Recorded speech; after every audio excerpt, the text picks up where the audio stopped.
Hallelujah. प्रभु की स्तुति हो, प्रभु का धन्यवाद, प्रभु की महिमा करता हूँ। और एक इतवार प्रभु की उपस्थिति में हम सबों को आने के लिए प्रभु ने सहायता किया, प्रभु ने मदद किया, इसलिए मैं प्रभु का धन्यवाद करता हूँ। और आज के मनन के लिए एक वचन जो हम लोग आज पढ़ेंगे। और कभी कभी हमारा जीवन, हमारा आत्मिक जीवन कभी कभी ऐसा होता है कि हम प्रभु में रहकर भी प्रभु के अनुग्रह को या प्रभु के आशीषों को या प्रभु के ओर से आने वाली हमारे जीवन में जो उनका बरकत है हमारे जीवन में, हम कभी कभी उसे महसूस नहीं कर पाते। कभी कभी ऐसा लगता है कि क्या सच में परमेश्वर हमारे जीवन में अनुग्रह कर रहा है? तो क्या ऐसा तो नहीं कि हम परमेश्वर हमारे जीवन में से अपने मुंह को फेर लिया है? कभी कभी आप लोगों को ऐसा महसूस हुआ होगा शायद प्रभु ने हमारे परिवार से, शायद प्रभु ने मेरे ऊपर से अपने मुख को क्या कर लिया है? फेर लिया है। आज का ये वचन परमेश्वर के ऊपर मैं विश्वास करके बोलता हूं कि घोषणा करता हूं कि प्रभु इस वचन के द्वारा कई सारे जिंदगी के रहस्यों को परमेश्वर आज हमारे बीच में क्या कीजिए, खोलिए। और ये वचन मैं विश्वास करता हूं क्योंकि मुझे वचन पे ज्यादा भरोसा है। भरोसा है कि ये वचन आज हम सबके जीवन को आजाद करेगा। हालेलुया। हमारे जीवन को कुछ बंधनों से स्वतंत्र करेगा, कुछ चीजों से हमारा परमेश्वर हमको आजाद करेगा। और वो चीज के लिए हम अपने आप को हम समर्पित करें, अपने आप को दे, ताकि परमेश्वर इसके द्वारा हमारे जीवन में काम कर सके। आइए हम सारे मिलकर निकालें याकूब का किताब, उसका 3 अध्याय और उसके 2 वचन से लेकर हम 12 वचन तक पढ़ेंगे, लेकिन हम उसे तोड़ तोड़ कर पढ़ेंगे ताकि आप समझ सके। पहले याकूब उसका 3 का 2 पहले पढ़ेंगे, फिर 3 से 5 पढ़ेंगे, फिर 6 से लेकर 12 पढ़ेंगे, ताकि कुछ बातें आप समझें। पढ़िएगा, किसी को भी मिलता है ऊंचे आवाजों के साथ में पढ़िए। और किसी का घंटी बज रहा है फोन का, कृपया अपने फोन के घंटी को आप बंद करें। यहाँ केवल प्रभु की आवाज हो, बाकी कोई डिस्टर्बेंस की आवाज ना हो। हाँ जी, पढ़िएगा, सुनिएगा। इसलिए कि हम सब बहुत बार चूक जाते हैं। जो कोई वचन में नहीं चूकता वही तो सिद्ध या परफेक्ट मनुष्य है और सारी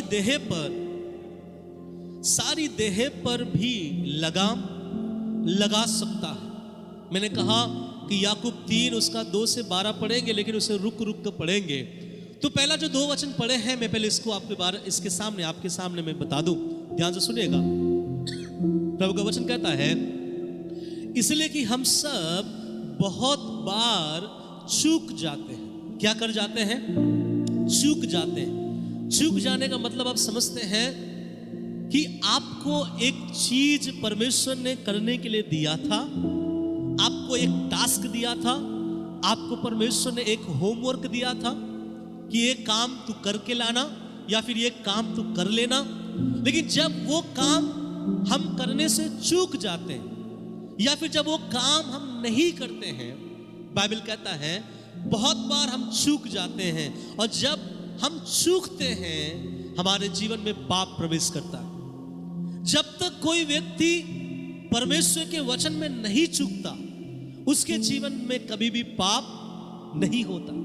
लेकिन जब परमेश्वर आपको कुछ दे, जब परमेश्वर की ओर से कुछ आज्ञाएं आपको मिले, जब परमेश्वर की ओर से कुछ विशेष बातें जो प्रभु आपको सिखाना और बताना और समझाना चाहता है, आप सुनकर भी जब उस चीज को नहीं करते हैं, बाइबल कहता है उसको कि आप चूक जाते हैं। आज हर एक विश्वासी जब वो परमेश्वर के वचन में चूक जाता है, प्रभु के दिए हुए काम में चूक जाता है, तो वो हमारे जिंदगी में क्या ले आता है? पाप ले आता है। और यहां लिखा है कि वही व्यक्ति नहीं चूकता या फिर वही व्यक्ति सिद्ध है जो परमेश्वर के वचन में नहीं चूकता। हालेलुया। और जो विशेष बात है, जो मेरा आज का मुद्दा है, जिस विषय में मैं आज आप लोगों से बात करना चाहता हूं, क्या लिखा गया है आखिरी लाइन में, और सारी देह पर भी लगाम लगा सकता है। सारी देह पर लगाम लगा सकता है। देखिए, कुछ चीजें मैं आज आपको समझाऊंगा, उससे मत चूकिएगा। अगर आप उससे चूक जाते हैं तो आप अपने शरीर पे लगाम नहीं लगा पाओगे। अगर आज आप इस वचन को सुनकर अपने शरीर पर लगाम नहीं लगा पाए ना, तो मैं आपको दावे के साथ बोलता हूं, आज आप जिस परिस्थिति में हैं, 15 साल बाद भी आप उसी परिस्थिति में रहोगे। परमेश्वर की ओर से कोई आशीष से, कोई अनुग्रह, कोई भलाई आपके जीवन में आने वाले कुछ सालों में भी दिखाई देना लाजमी नहीं है। क्योंकि ये वचन मैं आज इसलिए प्रचार कर रहा हूं कि प्रभु ने मेरे मन में बड़ी जोर से इस वचन को दिया ताकि मैं आपसे बात करूं। यहां एक शब्द है कि लगाम लगाओ। अपने शरीर पे क्या लगाओ? लगाम लगाओ। हम मसीह बन जाते हैं, हम विश्वास में आगे बढ़ते हैं, अच्छा जीवन जीता है, सब कुछ करते हैं, लेकिन इस बात से अनजान हो जाते हैं, इस बात से हम बेखबर हो जाते हैं, क्या हमारे देह में, क्या हमारे शरीर में हमने वो लगाम को लगाया है जो परमेश्वर के वचन में, वचन को पूरा करने में नहीं चूकता। लगाम लगाना बहुत जरूरी है। आप आराधना करते हो, दुआ करते हो, प्रार्थना करते हो, प्रभु के लिए देते हो, दौड़ते हो, करते हो, बहुत अच्छी बात है, लेकिन क्या आपने कभी अपने शरीर के बारे में सोचा कि आपके शरीर में वो लगाम आपने लगाया है? और आपके शरीर में लगाम आपका परमेश्वर नहीं लगाएगा, आपके कलीसिया के पासवान आपको लगाम नहीं लगाएगा, आपके परिवार के लोग आपके शरीर पे लगाम लगाने के लिए नहीं सिखाएगा।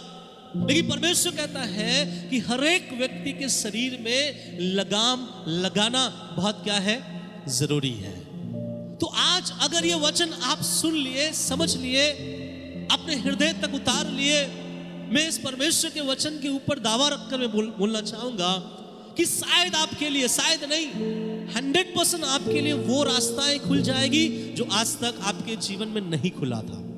आज तक आपके जीवन में आपने उसको नहीं देखा था, बस एक चीज करने के द्वारा, और वो है आपके देह में क्या करना है? लगाम लगाना है। That means control your body. अपने शरीर को लगाम लगाना है।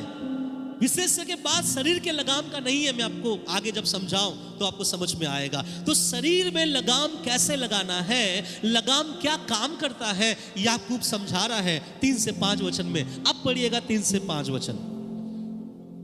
जब हम अपने वश में करने के लिए घोड़ों के मुंह में लगाम लगाते हैं,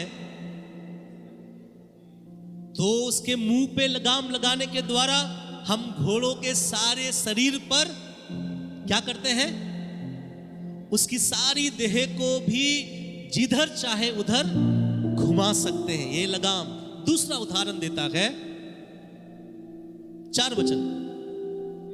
देखो, जहाज भी ऐसे बड़े होते हैं, प्रचंड वायु से चलाए जाते हैं, तो भी एक छोटी सी पतवार के द्वारा माझी के इच्छा के अनुसार घुमाए जाते हैं। सुनिएगा, इससे पहले कि मैं 5 वचन से लेकर मैं आगे की वचनों में मैं जाऊं, मैं आपको समझाऊं, यहां परमेश्वर कह रहा है आज इसलिए कुछ मसीही लोग परमेश्वर की ओर से होने वाले आशीषों से वंचित है, प्रभु की ओर से आने वाले अनुग्रह से वंचित है, मानो वे ऐसा है कि कंगाल है। लेकिन परमेश्वर कहता है कि वो तो कंगाल नहीं है। मैंने सूली पे चढ़ने के द्वारा उनके जीवन को मैंने आशीषित किया, उन्हें चंगाई दिया, उनके हर एक मुसीबतों से मैंने बचाया। फिर आज उसके जीवन में कंगाली, आज उसके जीवन में बीमारी, आज उसके जीवन में अशांति, आज उन लोगों के जीवन में परेशानियां क्यों है? क्योंकि कई मसीही विश्वासी तो बन जाते हैं लेकिन अपने देह में लगाम नहीं लगाते। वे खुल्लम खुल्ला प्रभु में चलते तो है लेकिन अपने देह में लगाम वो लगा नहीं पाते हैं, क्योंकि कुछ कारण होगा। यहां पे प्रभु का वचन कहता है, सुनो लगाम क्या काम करता है, मैं आपको समझाना चाहूंगा। एक घोड़ा जो बहुत तेजी के साथ भागता है और घोड़ा को मैं और आप नहीं चला सकते। घोड़ा को दाएं मोड़ना है, बाएं मोड़ना है, और घोड़ा जो है यात्रा के लिए इस्तेमाल होता है। यहाँ पे प्रभु का दास याकूब कहता है, जब कोई घोड़ा को पूरे शरीर को उसको कंट्रोल करना चाहता है, या फिर घोड़े के ऊपर अगर कोई बैठे और वो चाहता है कि घोड़ा यहाँ से आगे जाकर दाएं मुड़े, उसके बाद वो बाएं मुड़े, उसके बाद कुछ देर तक सीधा जाए, उसके बाद फिर से बाएं मुड़े, तो उसके लिए घोड़े के मुंह में एक चीज लगाया जाता है जिससे कहा जाता है लगाम। अरे लगाम आप देखे होंगे कि घोड़े के मुंह में बहुत सारा बेल्ट रहता है, और उस बेल्ट में से कुछ बेल्ट निकलकर जो घोड़े के ऊपर बैठता है वो अपने दोनों हाथों पर वो रस्सी हो या बेल्ट हो अपने हाथ में पकड़कर रखता है, और उस बेल्ट से ही वो घोड़े को ऐसा समझाता है कि दाएं चलो, बाएं चलो, तेज भागो, सामने कुछ है कूद जाओ, सामने कुछ है रुक जाओ। उसका पूरा कंट्रोल जो इस पूरे लगाम पर क्या होता है, और वो उस घोड़े को जहां चाहे वहां ले जाना चाहता है, ले जा सकता है, जिधर चाहे उधर लेके जा सकता है। दूसरा उदाहरण यहां दे रहा है कि समुद्र के ऊपर भी एक जो बहुत बड़ा स्टीमर हो या बहुत बड़ा जहाज जो हम देखते हैं जो इस देश से दूसरे देश की ओर चला जाता है, आपको मालूम है वो चलता तो है मशीनों से, वो चलता तो हवा और बहुत सारे हवाओं से, लेकिन वो भी जो कैप्टन होता है वो कैप्टन के हाथ में एक लीवर या फिर एक स्टीयरिंग होता है जिसका उस नाव के पीछे या फिर उस जहाज के नीचे नाव से भी छोटा एक पतवार होता है, और वो पतवार के द्वारा जो कैप्टन ऊपर बैठता है वो इतनी बड़ी नाव को जो पानी में चलता है जहां रास्ता दिखाई नहीं देती है, वो उस पतवार के द्वारा बड़े से बड़े जहाज को दाएं या बाएं ले जाते हुए सही स्थान पर पहुंचाता है। हालेलुया। ध्यान से सुनिए, मुझे और आपको भी परमेश्वर ने इस दुनिया में एक यात्रा के निमित्त भेजा है, और हमारे यात्रा सही चल रहा है या नहीं, हम सही दिशा में बढ़ रहे हैं या नहीं, अब तक हमारा यात्रा सही जगह पर पहुंचा है या नहीं, अब तक हम जो कर रहे हैं प्रभु यीशु मसीह में सही में एक सही रीति पे हम कर रहे हैं या नहीं, हमें कैसा पता चलेगा? कौन आपको बताएगा कि अब तक का आपका सफर परमेश्वर के कांटे में कांटा आपका मिल गया है और आप एकदम परफेक्टली जहां परमेश्वर आपको देखना चाह रहा था वहीं पर आज आप हो? हम में से कोई ऐसा नहीं कह सकता कि क्या हम वही हैं जहां परमेश्वर हमें आज देखना चाह रहा था, क्योंकि हम भी एक यात्रा में हैं और हमारी यात्राओं में परमेश्वर हमारे लिए कोई कमी नहीं रखा है। याद रखिएगा, अगर परमेश्वर हमारी यात्राओं में कमी रखा है तो हम बोलेंगे कि पुराने नियम का परमेश्वर फिर झूठा साबित हो गया। पुराने नियम का परमेश्वर अपने 6 लाख लोगों को बोला है कि निकलो मिस्र से और जाओ उस कनान देश में। सब पूछा होगा मूसा कि हे प्रभु, खान पान कौन संभालेगा, कपड़ा लता कौन संभालेगा, चप्पल कौन संभालेगा, पानी प्यास लगेगा तो कौन संभालेगा, हमें कुछ अच्छा खाने की मन करे तो कौन संभालेगा? परमेश्वर ने कहा अगर मैं बोला हूं मिस्र से निकलकर कनान जाओ तो मैं संभालूंगा। मालूम है वो 40 साल तक मन्ना से लेकर पानी तक, कपड़ा से लेकर चप्पल तक मेरा स्वर्गीय पिता ने संभाला। बाइबल कहता है 40 साल तक उनके कपड़े नहीं फटे और 40 साल तक उनके चप्पल चेंज नहीं करना पड़ा, क्योंकि परमेश्वर ने उनको संभाला। वो एक यात्रा में थे। आज मैं और आप भी एक यात्रा में हैं, और क्या हमारा यात्रा सही दिशा में जा रहा है? इसके लिए आपके जीवन में लगाम होना बहुत क्या है, जरूरी है। क्योंकि जिसके जीवन में लगाम नहीं है, घोड़ा दौड़ता तो है लेकिन घोड़ा को यह नहीं पता कि मैं कहां दौड़ रहा हूं, मुझे दाएं जाना है बाएं जाना, उसे नहीं पता। लेकिन घोड़े को अगर बाएं दाएं समझाना है, लगाम चाहिए। एक जहाज को स्टार्ट कर दो, वो पानी पे तैरना शुरू हो जाएगा, लेकिन उसको दाएं जाना बाएं जाना उसे नहीं पता। उसके लिए उसका पतवार होना बहुत क्या है, जरूरी है। वैसे ही हम विश्वासी, वैसे ही हम मानव जाति, मनुष्य प्रभु में उसके आत्मिक यात्रा में सही चल रहे हैं या नहीं, ये कब पता चलेगा कि हमारा ऊपर हमने लगाम लगाया है या नहीं। और वो लगाम का जो घोड़ा है या फिर लगाम का जो कंट्रोल है, ये मत बोलिए कि परमेश्वर के हाथों में, ये बोलिए कि मेरे हाथों में है। मैं जानता हूं कि मैं कहां जा रहा हूं।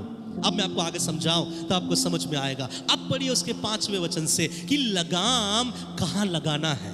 पढ़िएगा, वैसे ही जीभ भी एक छोटा सा अंग है, वह बड़ी बड़ी डींगे मारती है। सुनिएगा, देखो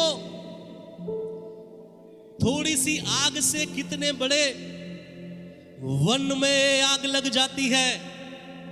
आगे सुनिए, जब प्रभु यहां कह रहा है इस वचन में कि अपने शरीर में लगाम लगाओ, अपने शरीर में लगाम लगाओ, और अपने शरीर में लगाम लगाने का मतलब परमेश्वर ये कहना चाह रहा है कि शरीर पे लगाम लगाने के लिए शरीर पे कुछ हिस्सा है जिस पर केवल लगाम लगाना है, और वो सारे शरीर पे लगाम लगाएगा। जिस तरह से एक बड़ा सा घोड़ा को कंट्रोल में ले आना है, नियंत्रण में ले आना है, पूरे घोड़े के शरीर में बेल्ट बांधने से नहीं होगा, रस्सी बांधने से नहीं होगा, वो लगाम केवल उसको लगाना है, वो भी केवल उसके मुंह पर।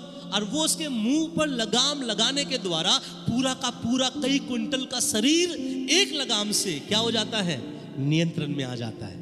बड़ा से बड़ा कई हजारों लाखों टन जहाज जो समुद्र में चलता है, पूरे जहाज को, उतने टन जहाज को कंट्रोल करने के लिए एक छोटा सा पतवार की आवश्यकता है। वैसे ही प्रभु कह रहा है, समझिएगा, जब मैं यहां बोल रहा हूं कि अपने शरीर में लगाम लगाओ, इसका मतलब यह नहीं कि अपने शरीर में लगाम लगाओ। आप अपने आप को एक घोड़ा के समान समझो, अपने आप को एक जहाज के समान समझो। अगर आप अपने आप को जहाज के समझे हैं तो आपका लगाम एक पतवार हो सकता है। अगर आप एक घोड़े के समान समझे हैं तो आपका कंट्रोल लगाम में है। लेकिन हम घोड़ा, ना तो हम घोड़ा है, ना तो हम जहाज है, हम इंसान है। हमारे शरीर में लगाम लगाओ, इसका मतलब ये नहीं कि पूरे शरीर में लगाम लगाओ। हमारे शरीर में एक हिस्सा है और उससे अगर हम कंट्रोल कर लेते हैं, प्रभु का वचन कहता है कि उससे तुम्हारा पूरा शरीर किस में आ जाएगा, कंट्रोल में आ जाएगा। जैसे एक छोटा सा एक पतवार के द्वारा जहाज बाएं और दाएं जाता है, एक लगाम के द्वारा घोड़ा दाएं और बाएं जाता है, वैसे तेरे शरीर में एक अंग है जिसे अगर तू कंट्रोल में लेके आ जाए तो तेरा पूरा का पूरा 6 फुट का शरीर किस में आ जाएगा, कंट्रोल में आ जाएगा। और जब तू कंट्रोल में आ जाएगा तो वही जाएगा जहां तेरा खुदा तुझे जाने के लिए कहेगा, तू वही रास्ता लेगा जहां परमेश्वर तुझे जाने के लिए कहेगा। तो आप धीरे धीरे समझ पा रहे हो कि परमेश्वर हमारे शरीर में लगाम लगाने के लिए, हमारे शरीर में एक चीज ऐसा है जिसमें प्रभु कंट्रोल करने के लिए कह रहा है, जिसमें प्रभु लगाम लगाने के लिए कह रहा है। आप समझ गए होंगे वो क्या चीज है, क्या है। थोड़ा जोर से आप बोलिएगा ना, क्या चीज है, चलो जोर से बोलिएगा, जीभ, जो आज सबके मुंह में है। या कोई भी व्यक्ति है ऐसा नहीं बैठा जिसके मुंह पर 32 दांतों के बीच में सुंदर सा वास करने वाला एक जीभ बैठा हुआ है। बाइबल कहता है अपने पांव को मत बांधना, अपने हाथों को मत बांध, अपने मस्तिष्क को मत बांध, अपने शरीर को मत बांध, इससे कुछ नहीं होने वाला। अगर तुझे पूरे शरीर को कंट्रोल करना है, पूरे शरीर को नियंत्रण में ले आना है, पूरे शरीर को परमेश्वर को भावता हुआ बलिदान होकर अगर चलाना है, तो एक चीज तेरे शरीर में ऐसा पाया जाता है जिसे अगर तू बांध ले तो तेरा पूरा शरीर कंट्रोल में आ जाएगा। और वो क्या चीज प्रभु कहता है पता है, जीभ। मैं और आगे नहीं पढ़ाना चाहता, आप लोग घर जाके पढ़िएगा, खुद से स्टडी कीजिएगा कि जीभ और क्या क्या करता है। पता है जब आप यहां पढ़ोगे ना, यहां लिखा गया है जीभ में विष है, जीभ इंसानों के जीवन को ले लेता है। लेकिन मैं केवल 6वां वचन आपको पढ़ाना चाहता हूं और उसमें से कुछ आपको बताना चाहता हूं, और भी कुछ वचन मैं आपको बताना चाहता हूं। पढ़िएगा अब जीभ का क्या रोल है। देखिए जीभ के बारे में कभी शायद आप लोगों ने इतना नहीं सोचा होगा, लेकिन आज सोचिएगा। पढ़िएगा उसका 6वां वचन से, सुनिए। नंबर 1, जीभ भी एक क्या है। कभी पता चला कि जीभ जो आपके शरीर में है वो एक आग है। लोग कहता है कि जीभ में हड्डी नहीं होता, इसलिए जो चाहे हम क्या करते हैं, बोल देते हैं। ये सच है। यहां पे परमेश्वर का वचन कह रहा है कि जीभ की भी एक क्या है, क्या लिखा है, जीभ भी। इसका मतलब आपके दांतों के बीच में जो एक चीज है ना, वो क्या है, आग है। और आग का काम क्या है, जलाना। आग का काम है भस्म करना। आग का काम है जहां कुछ है अगर लगा दिया जाए तो वो समाप्त कर देना। बड़े से बड़े जंगल में आप चले जाइए और बहुत क्या बोलेंगे, पेट्रोल, बहुत केरोसिन तेल ले जाने की आपको आवश्यकता नहीं है। एक मैचिस का पैकेट ले जाइएगा और उसमें केवल एक मैचिस का तिनका ले जाइएगा, और कुछ ले जाने की जरूरत नहीं। आप बोलोगे पास्टर जी बहुत बड़ा एकड़ एकड़ जमीन है, उसको जलाने के लिए हमें बहुत पेट्रोल की आवश्यकता है, बहुत हमें गैस की आवश्यकता है। नहीं, एक तिनका माचिस का अगर आप जला दो, वो बड़ा सा बड़ा एकड़ जमीन क्या कर देगा? जलाकर राख कर देगा। प्रभु कहता है समझो मेरे प्रियो, तुम्हारे शरीर में भी एक ऐसा प्राणी है जो बड़े आराम से तुम्हारे अंदर वो वास करता है और वो चारों तरफ से सेव है, लेकिन वो क्या है? आग है। आप सब बोलिए मेरा जीव आग है, किसी को भी जला सकता है। ये वाला नहीं बोले आप लोग? बोलिए मेरा जीव आग है, किसी को भी जला सकता है। सच है ये वाला, पता है आपको? प्रभु का वचन अगर बोल रहा जीव आग है, मुझे और आपको ये मानना चाहिए कि हाँ जीव आग है। अब जीव का कैरेक्टर दिखाऊंगा जो आपके पांव तले से जमीन घसक जाएगा। और आज मेरा एक दुआ है, मैंने प्रभु से प्रार्थना किया, प्रभु विश्वासियों के जीवन में आज इस वचन के द्वारा छुटकारा देना। देखिए क्या लिखा गया है, जीव एक आग है। दूसरा, जीव हमारे अंगों में अधर्म का एक लोक है। नंबर 2, यह कह रहा है जीव जो है हमारे अंदर में एक अधर्म का क्या है? लोक है। ऐसा पढ़ेंगे तो आपको समझ में नहीं आएगा, लेकिन इंग्लिश बाइबल में क्या लिखा गया मालूम है? And the tongue is a fire, ये वर्ल्ड ऑफ अनराइचियसनेस।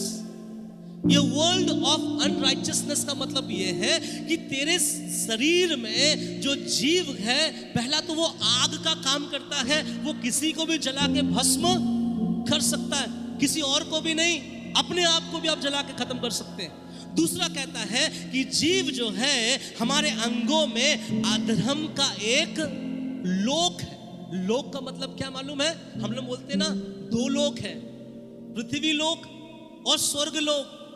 उसी हिसाब से परमेश्वर का वचन कह रहा है कि तेरे मुंह के अंदर एक ऐसा संसार वास कर रहा है जो तुझे नहीं पता। और वो संसार का नाम धर्मी नहीं है, वो संसार का नाम पवित्र नहीं है, वो संसार का नाम बहुत भरकर प्रभु की आराधना करने वाला नाम नहीं है। लेकिन यहां प्रभु का वचन कहता है तेरे मुंह के अंदर जो जीव है वो अधर्म का एक संसार है। सिटी नहीं है, गांव नहीं है, मोहल्ला नहीं है, बल्कि वो क्या है? संसार है। वर्ल्ड ऑफ अनराइचियसनेस, एक आधार्मिकता का संसार हमारे जीव में वास करता है। कभी आपने सोचा है हमारे मुंह में एक आधार्मिकता का संसार वास कर रहा है, और वो कौन है? वो हमारा जीव है। और ये हर एक व्यक्ति को हर एक दिन हर एक पल आधार्मिकता में आपको डुबा रहा है। शायद आपको इसका खबर नहीं, क्योंकि ये संसार बाइबल में लिखा गया है ना, जो संसार जिसका है वो आपको उसी रास्तों पे क्या करेगा?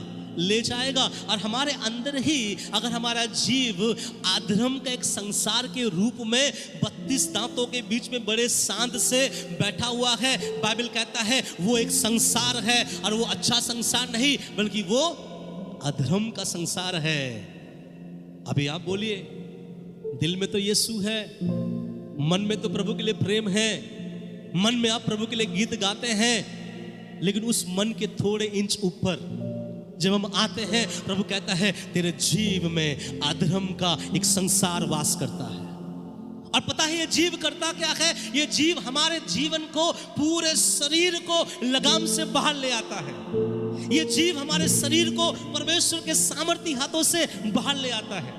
ये जीव हमारे पूरे शरीर को परमेश्वर के उस सुरक्षा वाली हाथों से बाहर लाता है, और मुझे और आपको ये पता भी नहीं चलता। और मुसीबत, बाधाएं, रुकावटें, कमी और घटी जब हमारे पास होती है, हम रोते हैं कि हे परमेश्वर, क्या तूने मुझे छोड़ दिया है? प्रभु कहता है मैंने तुझे नहीं छोड़ा। तेरे मुंह में जो जीव है ना, वो जीव तेरे शरीर को लगाम लगाने से मुझसे हट रहा है। अपने उस संसार को, अपने उस अधर्म के संसार को तू रोक, क्योंकि वो तेरे पूरे के पूरे शरीर को क्या बना रहा है? अधर्मी। अधर्मी संसार आपको क्या बनाएगा? एक अधर्मी संसार में अगर आप जाओगे तो आपको क्या बनाएगा? एक शादी घर में जाओगे तो आप बहुत खिलखिलाते हुए जाओगे, लेकिन एक मातम वाले घर में कहाँ अगर कोई व्यक्ति गुजर गया है, उस घर में आप जाओगे, ऑटोमेटिकली आपका चेहरा उदासी से भर जाएगा, क्योंकि माहौल वही है। अगर आप अधर्म संसार के अंदर घुसोगे तो आपके अंदर में से जो भी धर्म की बातें हैं ना, वो ये अधर्म संसार आपसे क्या कर लेता है, छीनता है। मैं आज आपको बताऊं, जितना शैतान हमसे परमेश्वर की आशीषों को नहीं छीनता, उतना आपके मुंह में वास करने वाला जीव आपके आशीषों को क्या कर लेता है, छीन लेता है। और इसका खबर हमें नहीं है, लेकिन आज प्रभु इसका खबर आपको दे रहा है। आप देखिए क्या लिखा गया, आगे पढ़िएगा क्या लिखा गया। और सारी देह पर क्या लगाती है, जिस देह पर जिसका जीव कलंक लगा दिया है, क्या उस शरीर को परमेश्वर अपने हाथ में स्वीकार करेगा? आपका जीव आपको, इसलिए यहां बताया गया है, सुन तेरा जीव आग है। आप दूसरों को जलाते हो नहीं जलाते इसमें फर्क नहीं पड़ता, लेकिन पता है आपका जीव आप ही को जला रहा है, और वो हर दिन आपको क्या कर रहा है। यहां पे क्या लिखा गया है, सारी देह पर कलंक लगा रहा है। अगर आप चर्च में भी आते हैं ना, और अगर आप पास्टर कहता है आइए हम जोर से ताली बजाए, जब हम ताली बजाते हैं ये जीभ के द्वारा शैतान परमेश्वर कहेगा बड़ा मजा आ रहा है, तेरा बेटा देखो ताली बजा रहा है, तेरा बेटा का हाथ पवित्र नहीं है। अगर आप सेवकाई के लिए कहीं चल रहे हैं, गांव गांव नगर नगर डगर डगर, तो परमेश्वर से शैतान बात करेगा, देख तेरा बेटी तेरा बेटा जो गांव गांव जाकर घूम के प्रचार कर रहा है, तेरे बेटा बेटी के पांव पवित्र नहीं है। अगर हम परमेश्वर के लिए गीत गा रहे हैं, तो वो शैतान हमारे जीव को लेकर परमेश्वर को दिखाएगा और बोलेगा देख तेरा बेटा या बेटी जो गीत गा रहा है उसका मुंह भी पवित्र नहीं है। इसलिए बाइबल कहता है जीव पूरे शरीर पर क्या लगाता है, कलंक। अरे आपको आपका पड़ोसी कलंकित करे या ना करे कोई फर्क नहीं पड़ता, आपका जीव आपको क्या कर दिया है, कलंकित कर दिया है। और जो कलंकित हो जाता है, पवित्र परमेश्वर अपने हाथों में उसे नहीं लेता, ये करता है आपका जीव। आगे बढ़िए क्या लिखा गया है, आगे पढ़िएगा क्या लिखा। हाँ, बहुत भयंकर बात है, और जीवन गति में क्या लगा देती है। कौन समझा इस वचन को? पहला बोल रहा है जीव जो आग है, दूसरा कहता है जीव जो है अधर्म का एक संसार है, तीसरा यहाँ पे कह रहा है कि जीव पूरे शरीर को लगाम लगाते, पूरे शरीर पर कलंक लगाती है। और आग यहाँ पे आगे कह रहा है कि जीवन गति में आग लगा देती है। क्या है जीवन गति? कभी सोचे इस वचन को लेकर? आपका जीवन ना गति में चलता है, एक स्पीड में चलता है, एक परमेश्वर के आशीषों में चलता है। जैसे एक गति में ट्रेन चलता है, एक गति में प्लेन चलता है, वैसे ही परमेश्वर ने भी मुझे आपको इस दुनिया में जब भेजा है, वो हमको और आपको एक जीवन का एक गति बनाकर भेजा है कि मेरा बेटा आज दुआ करेगा, कल पाएगा, कल मुझे देगा, कल उसके बच्चे होंगे, बच्चे आशीषित होंगे, घर बनाएगा, सेवा करेगा, आशीषित हो जाएगा, और इस जगह पर बहुत परमेश्वर के नाम को ऊंचा करेगा। एक गति परमेश्वर सेट करता है, एक प्लान परमेश्वर सेट करता है, हमारे जीवन में परमेश्वर गति सेट करता है। लेकिन ये जीव हमारे जीवन गति में क्या लगा देती है, माय गॉड। हमारे जीवन में जो परमेश्वर की आशीषों को जो प्रभु ने हमें परसों दिया था, वो आशीषों में जो हमारा गति आज बढ़ने वाला था, ऑटोमेटिकली अचानक कुछ बातें ऐसा हो गया कि हमारा जीव उस जीवन गति में क्या लगा दिया, आग लगा दिया। आपको मालूम है जब जहां आग लगता है आंसर जीरो होता है, सब समाप्त हो जाता है। कभी आप सोचे हैं कि आपने बहुत उपवास किया और उपवास के बाद परमेश्वर ने आपको आशीषें दिया है? आजकल लोगों को अलग सोच आ गया है। आजकल लोग सोचते हैं प्रभु से मांगे हैं तो प्रभु से मिला हुआ चीज दिखाई देना चाहिए, प्रभु को बोले हैं तो मेरा प्रार्थना दिखाई देना चाहिए। आपका प्रार्थना दिखाई दे ना दे, लेकिन अगर आपने प्रभु की उपस्थिति में मांगा है, दुआ किया, उपवास किया है, प्रभु आपके जीवन में उसको रख दिया है। लेकिन पता है जब कभी कभी परमेश्वर आपके जीवन में आशीषों को देता है, चाहे आप नया जॉब के लिए प्रार्थना किए, प्रभु जॉब तैयार रखा, चाहे आप शादी के लिए प्रार्थना किए, प्रभु शादी की बातों को तैयार रखा, शायद आप बड़े से घर बनाना चाहते हैं, प्रभु उसके लिए तैयार रखा। लेकिन आपके मुंह के अंदर वास करने वाली एक छोटा सा जीव आपकी उस जीवन गति में जो बहुत अच्छे से चल रहा था, जो शायद कल ही आशीषित होने वाला था, जो कल ही प्रभु आपको कहां से कहां पहुंचाने वाला था, आपके जीवन गति में वो आग लगा देता है। आपका जो स्पीड है उस स्पीड को कम कर देगा। आप जो दौड़ रहे थे स्पीड के साथ, उसमें आपका स्पीड कम हो गया। अब आप वहां तक बढ़ नहीं पाओगे जहां पर आप आने वाले दिनों में बढ़ सकते थे। जीव आग है। जीव क्या है? मैंने यह बताया आपको, जीव आग है। जीव हमारे मुंह पर अधर्म का एक लोग है, और जीव हमारे पूरे शरीर को कलंकित करती है। और नंबर चौथा, जीव हमारे जीवन गति को में आग लगा देती है। जिस स्पीड के साथ आज आपको प्रभु में वहां तक हो जाना चाहिए, आज आप उस जगह पर नहीं हो, क्योंकि किसी ने आग लगाया है। मत बोलिए रो रो कर कि शैतान ने आग लगाया है। मत बोलिए रो रो कर कि मेरे पिता के द्वारा मैं प्रभु में नहीं बढ़ पाया, मेरे माँ के द्वारा बढ़ नहीं पाया, मेरे पड़ोसी के द्वारा मैं आगे बढ़ नहीं पाया। मेरा प्रभु कहेगा, अरे मूर्ख, किसी के द्वारा नहीं, तेरे मुंह के अंदर जो जीव है वो तेरे जीवन गति को जलाकर खाक कर दिया। It's most important. दिल में मसीह है, लेकिन थोड़ा सा आप सोच के देखो कि आपके जुबान पर भी मसीह है क्या? मुंह पर मसीह है? आपके जीव में मसीह है? हाँ, हमारे हृदय में प्रभु है। हृदय में प्रभु होने से काम नहीं करता। कभी मुझे मौका मिले मैं कुछ और बताऊंगा, लेकिन आज मैं आपको यहां बता देना चाहता हूं। और आखिरी पॉइंट क्या है, देखिएगा ध्यान से। और नरक कुंड की आग से, कभी खबर था कि आपका जीव नरक के आग से जल रहा है? हम लोग तो प्रचार कर रहे हैं कि नरक में नहीं जाएंगे। कहां जाएंगे? स्वर्ग जाएंगे। मैं भी ये प्रचार करता हूं कि नरक नहीं जाना है हम लोगों को। यीशु पे विश्वास करो तो हम एक दिन कहां चले जाएंगे? स्वर्ग में। प्रभु कहता है, बेटा स्वर्ग का प्रचार करना बहुत अच्छी बात है, लेकिन शरीर के अंदर एक प्राणी ऐसा है जो नरक के आग से क्या हो रहा है? माय गॉड, कभी सोचे आपके अंदर ही नरक का आग है? किसी ने नहीं सोचा। हम 4-5 तो अन्य भाषा बोल लेते हैं, सोचते कि टिकट कंफर्म हो गया। 2-3 तो वचन याद कर लेते, सोचते wow I am a great Christian. थोड़ा बाद 3-4 दिन प्रभु में अच्छा जीवन बिता लेते हैं और हम सोचते हैं मुझ जैसा कोई नहीं। लेकिन प्रभु कहता है, ध्यान धरकर सुन, तेरे मुंह के अंदर जो जीव है, और वो जीव किसके समान है मालूम है? नरक कुंड की आग से जलती रहती है। प्रभु ये किस तरह का वचन है? मैं सच बता रहा हूँ, जब वचन पढ़ रहा था मैं प्रभु से, मैं इस वचन के मीनिंग पूछा कि हे प्रभु, हम तो तेरे विश्वास में चल रहे हैं, हृदय में तेरा नाम है, उद्धार पाए, बपतिस्मा लिए, आप में चल रहे हैं, आपकी महिमा कर रहे हैं, आपकी सेवा कर रहे हैं, फिर आप कैसे बोल सकते हैं कि हमारे जीव में जो आग है वो नरक से आया हुआ आग है? क्योंकि प्रभु यहां कहता है ना, तेरे जीव में जो आग है वो नरक कुंड की आग से क्या होते रहता है?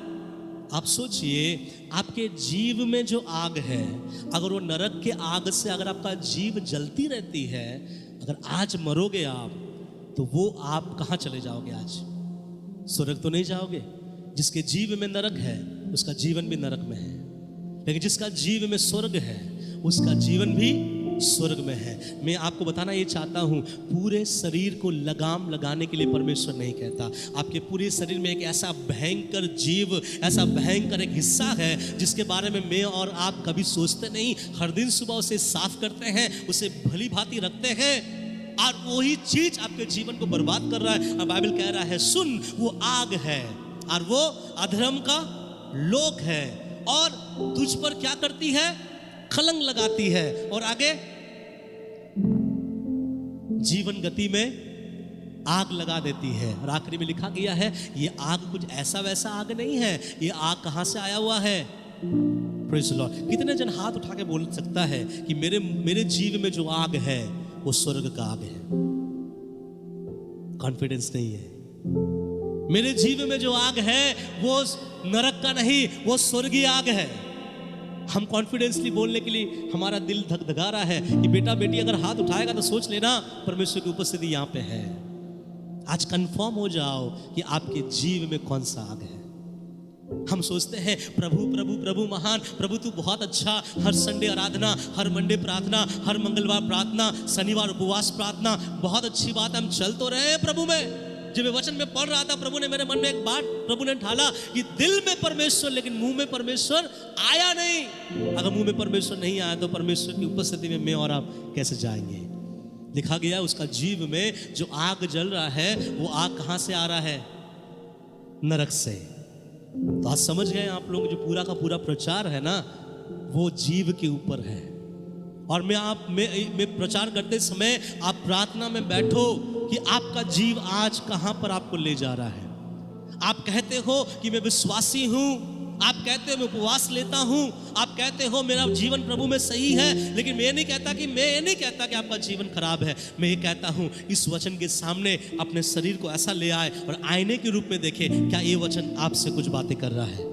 क्या लिखा है मालूम है? जीव इस तरह के काम को करता है। कुछ और वचन मैं आपको पढ़ाना चाहता हूं, ध्यान से सुनिएगा, पढ़िएगा। पहला पत्रस उसका 3 अध्याय और उसका 10 वचन पढ़ दीजिएगा। पहला पत्रस का 3 अध्याय और उसका 10 वचन पढ़ दीजिएगा। सुनिए, क्योंकि जो कोई किसकी इच्छा रखता है, फिर से पढ़िए सिस्टर जी, क्या लिखा है? क्योंकि जो कोई, ओके, आप में से यहां कितने लोग हैं जो जीवन की इच्छा नहीं रखते हुए? लोग हाथ उठाए।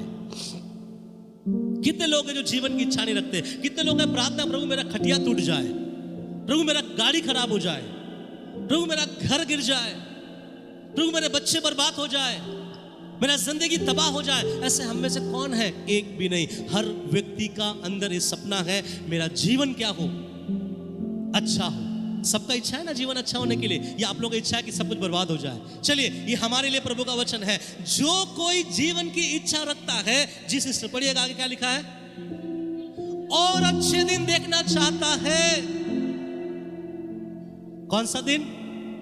सब बोलिए अच्छे दिन, बाहर वाले अच्छे दिन नहीं, मसीह देने वाला जो अच्छे दिन है, जिसमें आपके बच्चे बुराई से सही में चल रहे हो, जिसमें आपका पति परमेश्वर के घुटने में आकर, अपने घुटने में आकर परमेश्वर के सामने आराधना करे, जिसमें आपका पत्नी प्रभु के लिए पागलों के जैसा प्रभु में आगे बढ़े, जिसमें आपके परिवार में धन का कोई कमी ना हो, जिसमें आपके परिवार में कोई बीमारी का आक्रमण ना हो, जिसमें आपके परिवार में कोई तकलीफ, दुख और आंसू ना रहे। प्रभु कहता है अगर तुम अच्छे दिन देखना चाहते हो तो बस इतना करो। पढ़िए आगे क्या लिखा है, अपने जीव को बुराई से, पढ़िए, अपने जीव को बुराई से और अपने होठों, मतलब वो होठ भी जो है जीव के बारे में है, तो उसको हम जीव बोल के पढ़ेंगे। अपने जीव को बुराई से और अपने जीव को छल की बातों को करने से रोके रहे। सब बोले हालेलुया। हमारे यहाँ जितने लोग बैठे हुए हैं, कोई भी ऐसा नहीं है जिसके मन में इच्छा है कि प्रभु मुझे अच्छा जीवन नहीं चाहिए, अच्छा दिन नहीं चाहिए, बल्कि हाँ, हर किसी व्यक्ति को चाहिए। पता है, जो बुरे काम करने के बाद में पुलिस उसे पकड़कर जेल खाने में ले जाता है और कोर्ट में केस चलता है, मान लीजिए वो 30-35 मर्डर किया है, अगर उससे भी आप पूछोगे ना, भाई साहब बताइए आपको कैसा जिंदगी चाहिए, उसके मुंह से एक ही बात आएगा, अच्छा जिंदगी। कोई नहीं चाहेगा कि मुझे फांसी में चढ़ा दो, मुझे खड़े करवा कर गोली मार दो। यहाँ प्रभु कहता है विश्वासियों से, आप लोगों से, हम लोगों से, अगर तुम अच्छे जीवन की इच्छा रखते हो और अच्छे दिन देखना चाहते हो तो एक काम कर दो, 40 दिन की उपवास में बैठ जाओ। कितने दिन की? देखिए, उपवास बहुत एक अच्छा विषय है। उपवास में प्रभु के लोगों को बैठना चाहिए। प्रभु ने यहाँ बोला अगर तुम जीवन की इच्छा रखते हो, अच्छे दिन देखना चाहते हो, खान पान छोड़ो, उपवास में बैठ जाओ और प्रभु की उपस्थिति में बैठे रहो। सुबह से लेकर रात तक प्रार्थना प्रार्थना प्रार्थना करते रहो। ऐसा प्रभु ने नहीं बोला, सिंपल प्रभु ने एक बात कहा, अगर तुम जीवन की इच्छा रखते हो और अच्छे दिन देखना चाहते हो, क्या करना है? अपने जीव को बुराई से रोके रखना। और दूसरा यहाँ क्या लिखा गया है? अपने जीव को छल की बातों से रोके रखना। अब मैं आप लोगों से कुछ बातें करना चाहता हूं। आप विश्वासी हो, आप मसीही हो, आपका जीव कहां है? आपके जीव से आप क्या करते हो? आपके जीव से अगर आप जीवन की इच्छा रखते हो, एक तरफ आप कलीसिया आते हो और कलीसिया आने के बाद आपका यह विश्वास होता है कि प्रभु मेरा जिंदगी बदल जाएगा, मेरा परिवार बदल जाएगा, हम आशीषों से भर जाएंगे, अनुग्रह से भर जाएंगे, मेरा जीवन सब ठीक हो जाएगा। लेकिन जैसे हम कलीसियाओं से बाहर जाते हैं, पति पत्नी में बातचीत, पति और बच्चों में बातचीत, मोहल्ले से बातचीत, परिवारों से बातचीत, दोस्तों से बातचीत, और जब हमारे बातचीत में हमारा जीवन जाता है, आपका जीव किस तरह की बातें करता है, आपकी जीव किस तरह की बातें करता है। अगर आपका जीव सही बातें करता है तो जो इच्छा आप रख रहे हैं वो आपको आने वाले दिनों में मिलने जा रहा है। अगर आप अच्छे दिन देखना चाहते हो तो आने वाले दिनों में परमेश्वर के सामने आप जो भी मांगे हैं अच्छे दिन, आपके जीव को आप बुराई से रोक रखे हैं, इसलिए आपके जीव के द्वारा परमेश्वर आपको अच्छे दिन देना चाहता है। हालेलुया। लेकिन थोड़ा सा अपने आप को थोड़ा जांचिए। अच्छे दिन, कभी कभी हस्बैंड अपने वाइफ के बारे में गलत बोलते हैं। हस्बैंड अपने वाइफ के बारे में क्या करता है, गलत बोलता है। हस्बैंड और वाइफ में कभी अगर कुछ अनबन सा बन पड़ा, कुछ लड़ाई और झगड़ा अगर हो गया तो लड़ाई झगड़ा अनबन सब घर में होता है। कुछ लोग बोलते हैं जहां दो बर्तन रहेगा वहां पे क्या होगा, टकराएगा। लेकिन अगर दो बर्तन धर्मी होगा ना, कभी नहीं टकराएगा। जो बोलते हैं ना दो बर्तन जहां रहते हो टकराएगा, ये अन्य जातियों का कहावत है। आज मसीहों का कहावत सुनिए, अगर दो बर्तन धर्मी हो तो वो कभी नहीं टकराएगा। और जब टकराता भी है, चलो बहुत बड़ा पाप नहीं है, तो क्या होता है, हस्बैंड अपने वाइफ से क्या बोलता है मालूम है, तेरे जैसा औरत मर जाने से बहुत अच्छा है, तेरे जैसा औरत इस दुनिया में नहीं रहने से अच्छा है। क्यों मैंने तुझसे शादी किया, वो कौन सा काला दिन था जब मैंने तेरे साथ शादी किया। परमेश्वर कहता है सावधान, तू अपने वाइफ को क्या बोल रहा है अपने जीव को लेकर। और उसी वाइफ का जब तबीयत खराब हो तो कलीसिया में पासवान के पास आकर कहेगा, पास्टर जी मेरे वाइफ के लिए प्रार्थना करो, मेरे वाइफ की तबीयत बहुत खराब है, प्रभु छुए और प्रभु छंगाई करे। प्रभु नहीं छुएगा, क्योंकि तूने अपने मुंह से अपने वाइफ के लिए श्राप मांगा है। हम खुद अपने वाइफ को गाली दिए, हम खुद अपने वाइफ को बोले मर जाने से अच्छा है, हम खुद अपने वाइफ को बोले कि वो कौन सा काला दिन था जिसमें मैं तेरे साथ विवाह किया। और यही जीव को हम चर्च में लेके आते हैं और हाथ उठाते बोलते हैं स्वागत पवित्र आत्मा। प्रभु कहता है दिल में मैं हूं, तेरे जीव तक मैं नहीं आया, तेरे जीव तक मैं नहीं आया। कुछ वाइफ अपने पतियों से कहता है तू मर जाए तो अच्छा है, तेरे जैसा आदमी मैंने दुनिया में नहीं देखा, तुझसे कोई फायदा नहीं, तुझसे कोई हमारे परिवार में कोई उन्नति नहीं। सावधान ऐसे औरतों को। मैं इसलिए बोलना चाहता हूं, यू आर ए क्रिश्चियन। अगर आप सच्चे मसीह है, अगर एक अच्छे विश्वासी है, आपने भूल गए कि आपका हृदय से प्रभु प्रभु नहीं, आपका जीवन में जो स्वर्गीय आग है उसको इस्तेमाल करना है, ना कि नरक की आग को इस्तेमाल करना है। तो हम अपने पति के बारे में उल्टा फुल्टा ही तो बोल रहे हैं। जब उल्टा फुल्टा बोल रहे हैं, शाम को वही जीव के साथ बोलते प्रभु मेरे पति को आशीषित कर, प्रभु बोलेगा नहीं मैं नहीं कर सकता, क्योंकि तूने अपने पति के बारे में क्या किया है, मृत्यु मांगा है। आप सोचोगे पास्टर क्या कह रहा है, हम तो गुस्से में बोल देते हैं। मुझे एक आंसर बताइए, आपको परमेश्वर ने किसके अनुसार बनाया है? विश्वासी सुन रहे हैं, आपको परमेश्वर ने किसके अनुसार बनाया है? परमेश्वर के स्वरूप अनुसार। और परमेश्वर का स्वरूप क्या मालूम है? प्रभु ने एक बार खड़ा हो गया और खड़ा होकर ऐसा देखा, जहां पानी था, जहां अंधकार था, वहां खड़ा होकर परमेश्वर ने कहा let there be a light, वहां उजियाला हो, मुंह खोला, उजियाला हो गया। एक जगह प्रभु जा रहा था, चेले भी जा रहे थे, और प्रभु ने देखा कि ये पेड़ मुझे कुछ खाने को दे। उस पेड़ ने प्रभु को कुछ खाने के लिए नहीं दिया, वो अंजीर का पेड़ में से कुछ नहीं मिला। प्रभु ने बोला आज के बाद मुंह से इस पेड़ का फल कोई ना खाए। जो परमेश्वर अपने मुंह से सृष्टि किया, वो परमेश्वर किसी सृष्टि को सुखा भी दिया, और मैं और आप उसके स्वरूप में है, एज इट इज गॉड जैसा।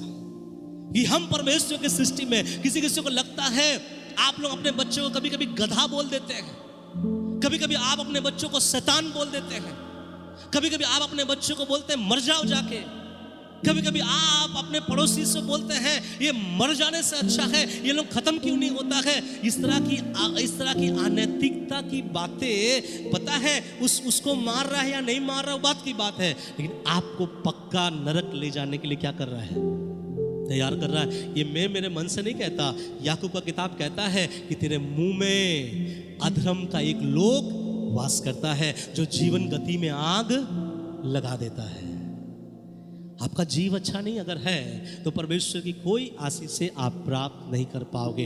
आपका जीव प्रभु में अच्छा होना बहुत जरूरी है। हम यहाँ आके हालेलुया बोलते हैं, घर में जाके गाली बकते हैं। यहाँ आके प्रेज़ द लॉर्ड बोलते हैं, घर में जाके बोलते हैं वो गंदा आदमी है, उसके बारे में ऐसा ऐसा बोलते हैं। हम यहाँ आके प्रभु की स्तुति करते हैं, दुआ प्रार्थना आमीन हालेलुया सब बोलते हैं, और घर जाकर अपने ही प्रियजनों के विरुद्ध में हम बातें करते हैं कि वो गलत है, ये गलत है, उसने अच्छा नहीं किया, उसने मुझे ऐसा बोला, हम देख लेंगे, मार लेंगे, ये करेंगे। इवन आजकल कुछ मसीह लोग गाली भी बकता है अपने मुंह से। अगर हमारे बीच में कोई मसीह ऐसा है जो अपने मुंह से गाली निकालता है, बी केयरफुल। अगर आप मसीह हो, अगर आपके मुंह से गाली आ रहा है, चाहे वो आप बोलोगे ये तो गाली में नहीं आता है, ये तो कुछ और में आता है, लेकिन अगर वो गाली है तो प्रभु कहता है तेरे जीवन गति में आग लग जाएगा। तू जो चल रहा था प्रभु में ना, तू जो दौड़ रहा था प्रभु में ना, तू जो दुआ करके मांगा था प्रभु को, शायद प्रभु तुझे देने वाला था, तेरे उस जीवन गति में तेरे जीव के द्वारा तूने ही क्या कर दिया, आग लगा दिया। शैतान ने आग नहीं लगाया, किसने लगाया, तूने आग लगाया। इसलिए प्रभु का वचन लिखा गया है, अगर कोई जीवन की इच्छा रखता, अच्छे दिन देखना चाहता है, अपने जीव को बुराई में से क्या कर, रोके रखे। कुछ लोगों को बहुत मजा आता है पास्टर के बारे में बात करने के लिए, कुछ लोगों को बहुत मजा आता है दूसरे विश्वासियों के बारे में बात करने के लिए, कुछ लोगों को बहुत मजा आता है दूसरे कलीसियाओं के बारे में बात करने के लिए।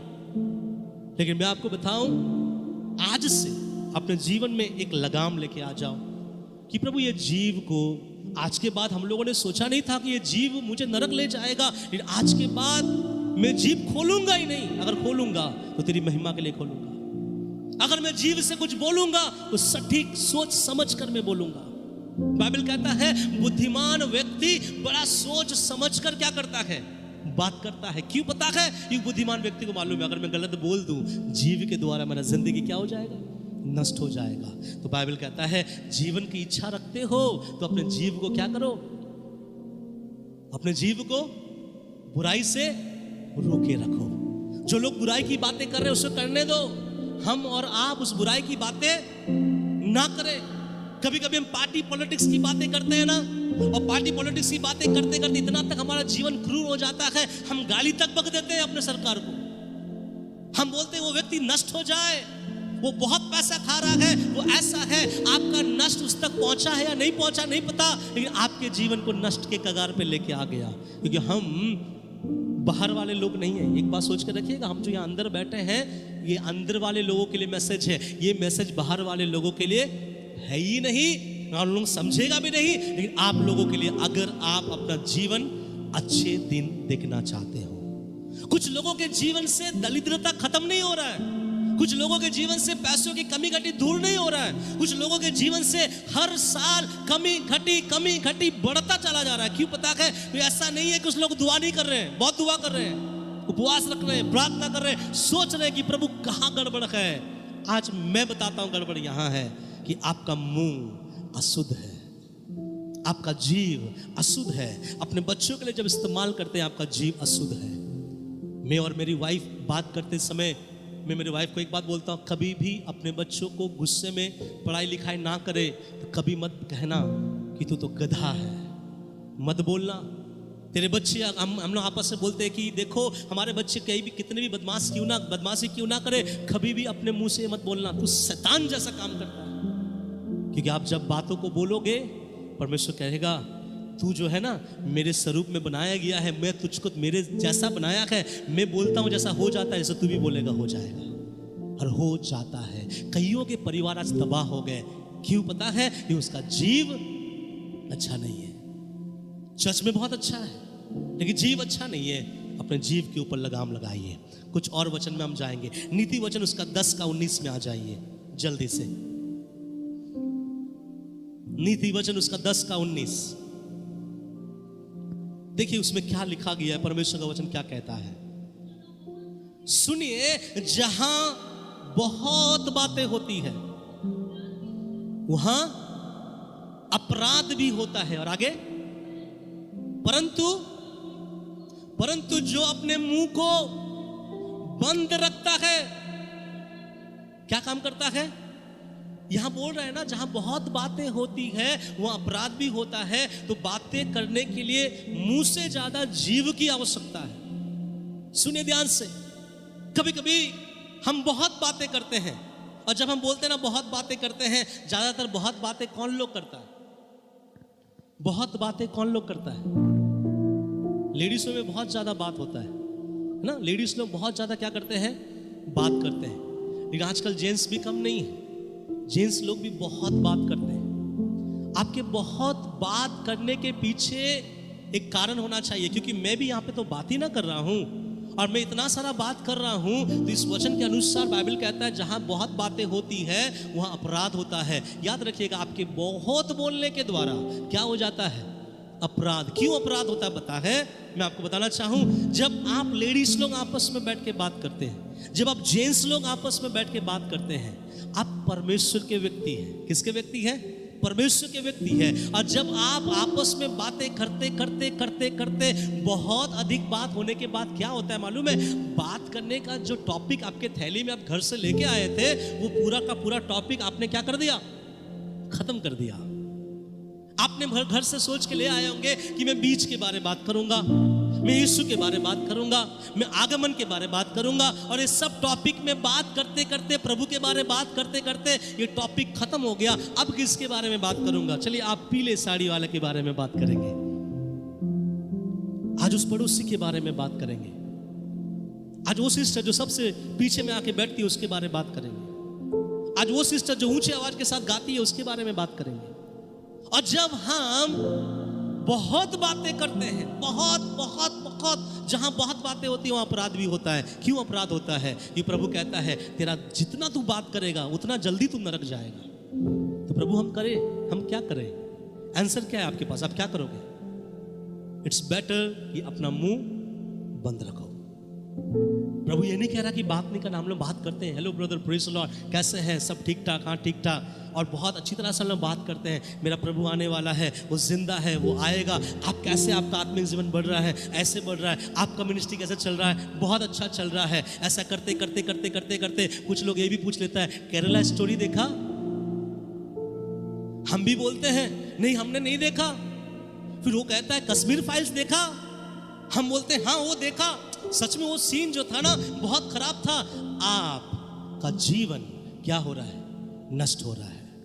मैं बता रहा हूं, शैतान आपको ऐसा फंसाएगा, आपके जीव को कहां से कहां ले जाएगा। इसलिए आज के बाद बी केयरफुल, बंद करो अननेसेसरी बात करना, गलत तरीके से बात करना। जब भी मुंह खोलो, प्रभु के वचन में ऐसा लिखा गया है, मैं वचन आपको अभी मैं नहीं पढ़ाना चाहता हूं। जब भी मुंह खोलो ऐसा बोलो कि मानो परमेश्वर अपना वचन बात कर रहा है।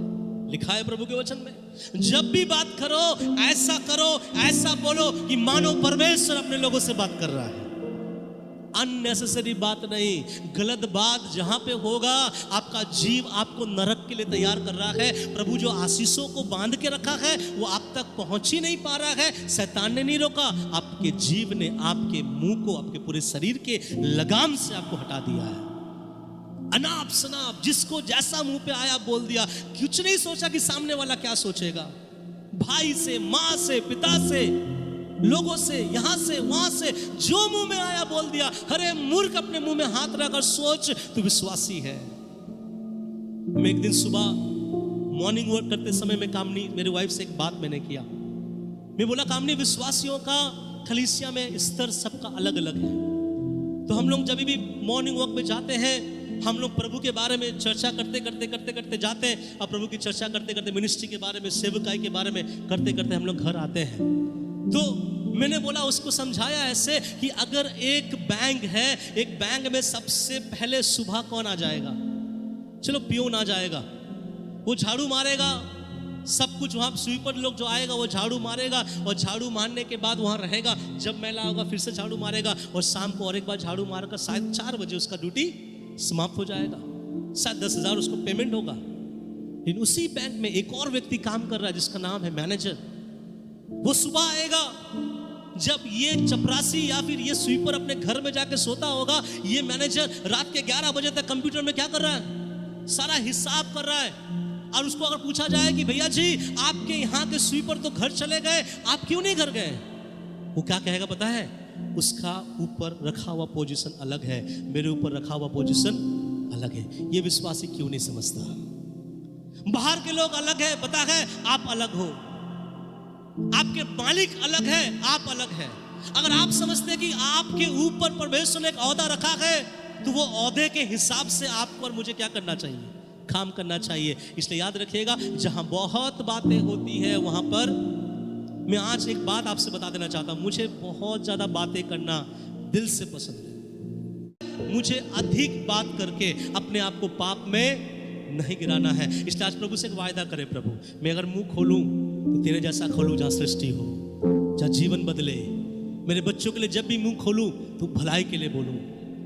मैं पिछले सप्ताह सैम ब्रदर से मैं बात कर रहा था, प्रभु ने अपने चेलों को कहा जाओ 2-2 करके जाके सेवा करो, और जब तुम लोग जाओ किसी के घर में और किसी का घर तुम्हारे लिए जब पहली बार खोले, तो जैसा घर खोले उस घर के लिए क्या बोलना, क्या बोलना। प्रभु अगर हम आशीषित बोलेंगे तो वो कैसे आशीषित होगा? प्रभु बोलेगा तू मेरे स्वरूप में बनाया गया है। पता है हमको ये हम भूल जाते हैं कि हम प्रभु के स्वरूप में, हमको लगता है हम किसी अलग स्वरूप में बनाए गए हैं। प्रभु कहता है किसी घर में जाओ और तेरा दरवाजा तेरे लिए कोई खोले, तो उस घर के लोगों से सबसे पहले बात बोलना, इस घर में कल्याण हो, मतलब इस घर में आशीषित आए। तो क्या मेरे बोलने से आ जाएगा? तो प्रभु कहता है हाँ तेरे बोलने से आएगा, क्योंकि तू और मुझ में कोई फर्क नहीं है। तो अगर ये फर्क नहीं है तो अपने बच्चे को हम नालायक क्यों बोलते हैं?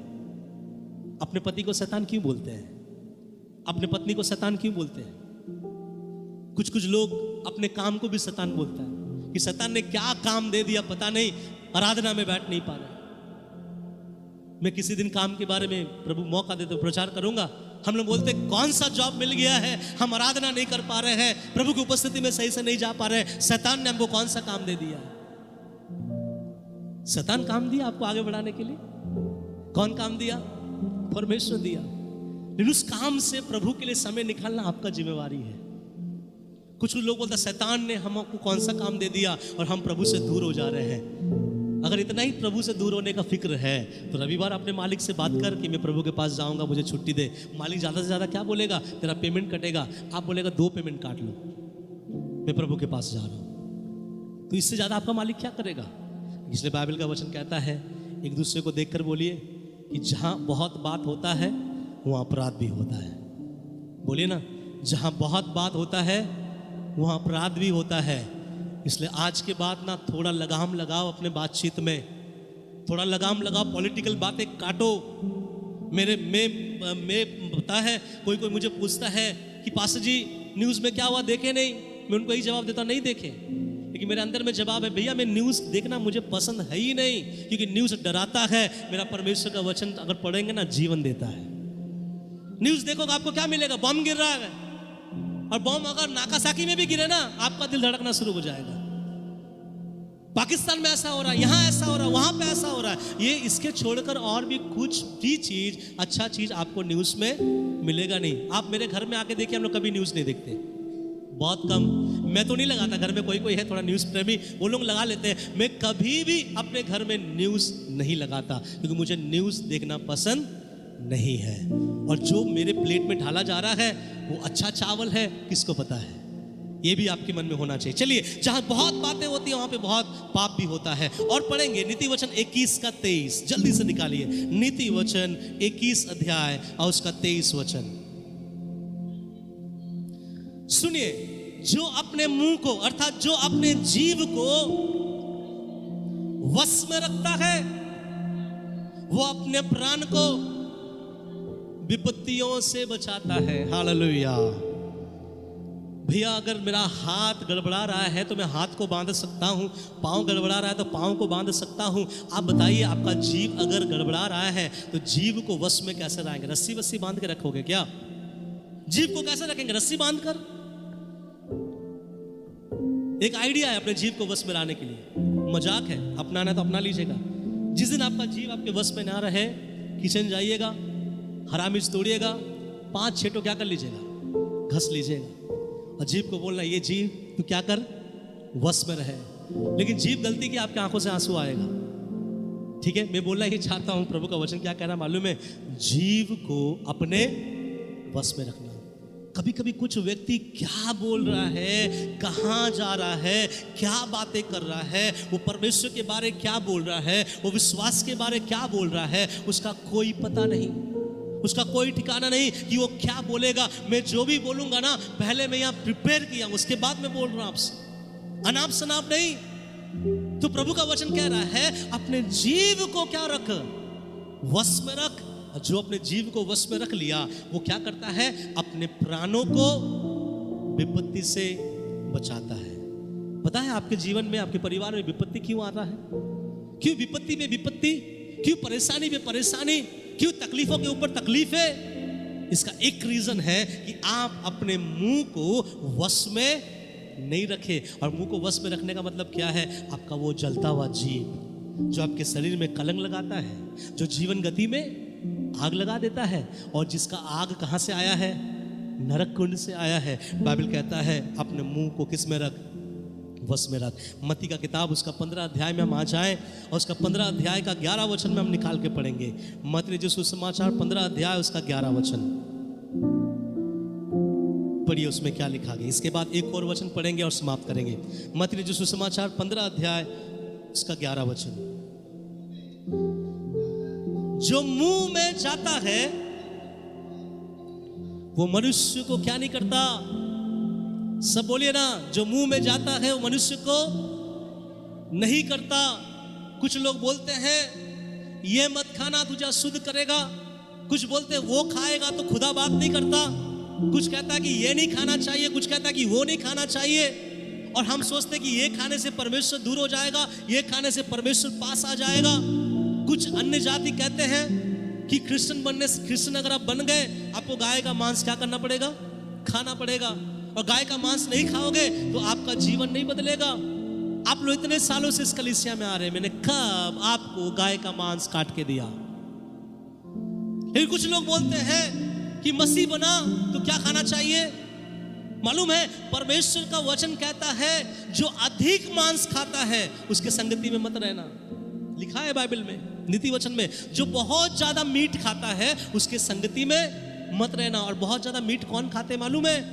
खाने वाले नहीं, पीने वाले बहुत ज्यादा खाते हैं। बाइबल कहता है उसके संगति में मत रहना।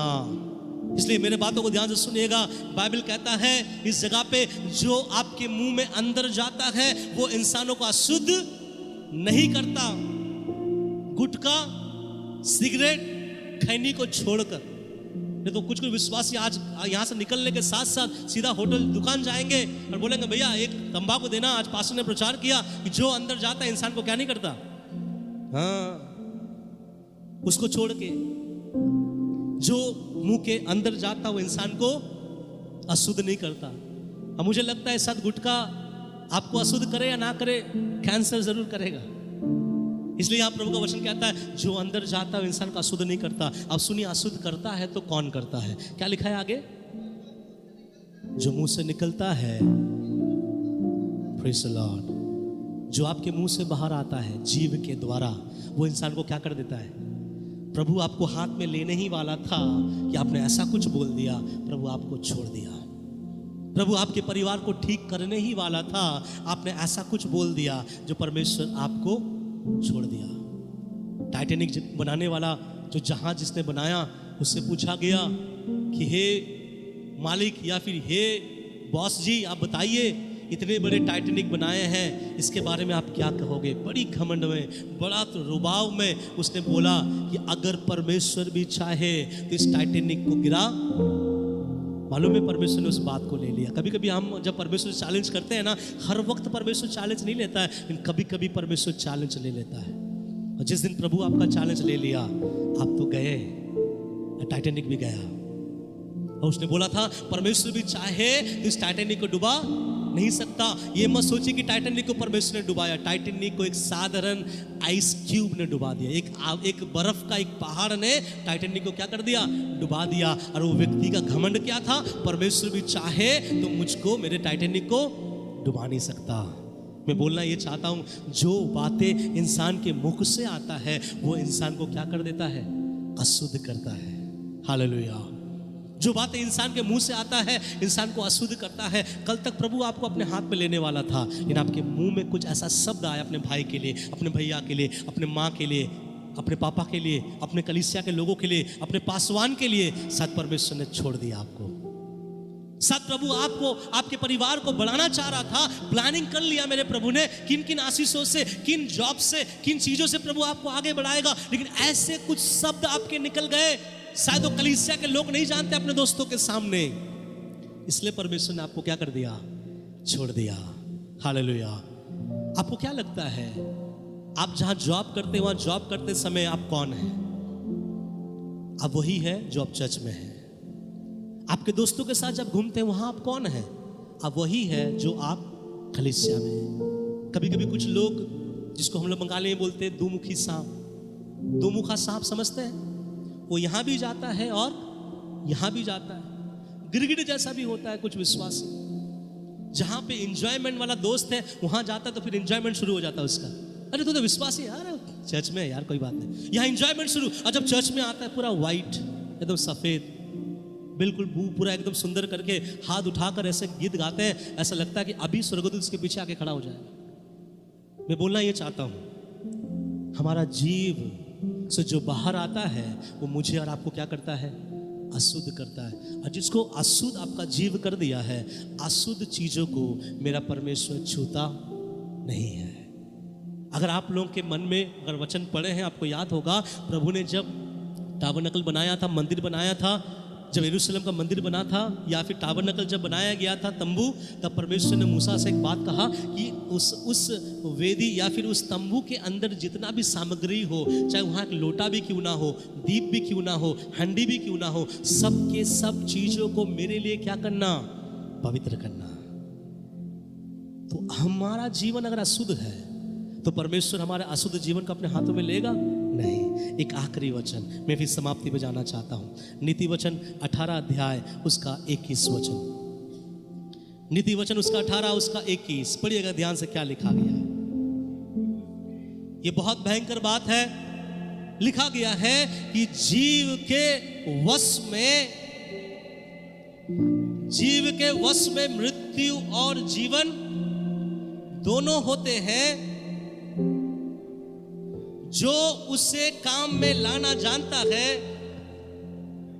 वह उसका फल भोगेगा। सुनिए ध्यान से, बाइबल बोल रहा है तेरे जीव के अंदर इतना सामर्थ मैंने दे रखा है कि अगर तू बोले तो मृत्यु भी आ जाएगा, अगर तू बोले तो जीवन भी आ जाएगा। तो मृत्यु और जीवन तेरे जीव के अधिकार में है। बुद्धिमानों की तरह अपने जीव को काम में लाना जो जानता है वो उसका फल पाता है। हालेलुया। मालूम है आपका जीव वो बलहीन नहीं है, शक्तिहीन नहीं है, वो बहुत ज्यादा क्या है? सामर्थी है। और हम अपने जीव से क्या क्या बोलते नहीं पता। हमारे बीच में ऐसा कोई है जो मैं बोलने जा रहा हूं आप लोग ऐसा बोलते हैं? एक पास्टर किसी के घर गया और किसी के घर जाकर वो आंटी का तबीयत खराब था, पास्टर चला गया और आंटी को जाके बोल रहा है, आंटी कैसा है आपका तबीयत? तो आंटी ने जो भी बोला, पास्टर बोला आंटी चिंता ना करें, परमेश्वर आपकी बीमारी से आपको क्या करेगा? चंगाई देगा। और वो आपके लिए चंगाई दे दिया है सूली पर। तो आंटी ने हाथ उठाकर बोलता, प्रेज गॉड, मैं विश्वास करता हूँ कि हाँ प्रभु ने मुझे चंगाई कर दिया है। और वो पास्टर से बात करना लग गया कि हाँ प्रभु ने मुझे चंगाई दे दिया है, कोई बड़ी बात नहीं। उसके बाद उसकी फैमिली वाले का किसी का फोन आया, तो फोन में बात करना शुरू हुआ। शायद उसका कोई फूफी था, कोई था, उससे पूछने लगा कि कैसे है आपका तबीयत। और वो भूल गया कि सामने पास्टर और पास्टर का वाइफ बैठी हुई है। और उसने फोन लेकर बोलना शुरू कर दिया। उसने फोन लेकर क्या बोलना शुरू किया पता है? अरे क्या करे, पूरा बॉडी पेन है, पता नहीं बचेंगे कि मर जाएंगे, तुम एक काम करो तो फूफा को, नाना को, सबको बुला लो, एक बार मुझे आकर देख ले। ऐसे बोलकर वो फोन रखती है और पास्टर को सामने देखकर हंसती है। गलती हो गया पास्टर जी। तो हम लोग भी कुछ लोग ऐसा है, कलीसिया में प्रार्थना करते हैं कि पास्टर जी मेरे पेट में दर्द है, प्रार्थना कर दीजिए। जब हम प्रार्थना करते हैं जाने से पहले बोलता है ठीक तो हो जाएंगे ना पास्टर जी। लेकिन प्रभु का वचन क्या कहता है मालूम है? तेरे मुंह में जीवन और तेरे मुंह में मृत्यु है।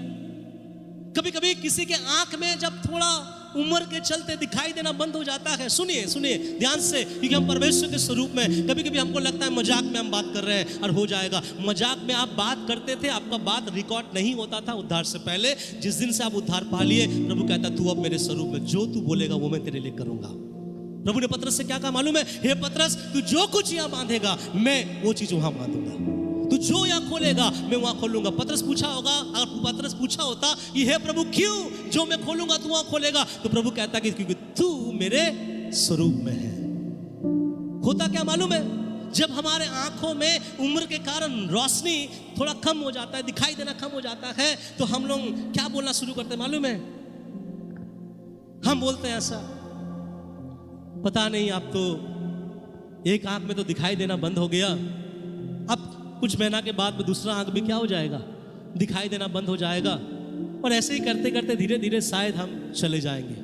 तो प्रभु आसमान से बैठ के सोचता, बेटा तेरे लिए बहुत प्लानिंग है, मैं तेरे लिए क्या क्या करने के लिए चाहता हूं। देख ये लिस्ट है, मैं तुझे इस देश में भेजूंगा, मैं तुझे इन लोगों के पास भेजूंगा।